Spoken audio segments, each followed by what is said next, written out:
Orúkọ mi ni Esther Akinwande. So bíbá àṣẹ Amala, Ewedu àti Gbegiri.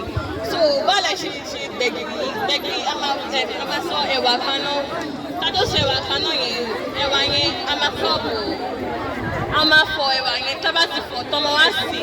Tẹ́wà yẹn bá wá jiná tó bá ti fọ pẹ̀pẹ̀pẹ̀. So máa wá ṣe ọbẹ̀ jábẹ̀.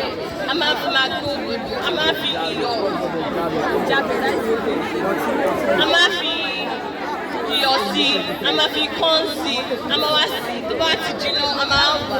So nígbà yẹn ewédú yìí àti ewédú kaná, a fi kọ́ń sí, a fi magí àti iyọ̀ sí. Tó bá ti ṣe tán, a máa fi ìgbálẹ̀ jábẹ̀, a máa fi já.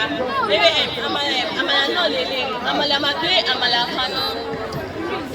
Tómi yẹn bá ti o, wọ́n máa da ẹ̀fọ́ ẹ̀ sí, àwọn abẹ́ sí máa gbogbo, wọ́n máa fẹ́lẹ́ gan.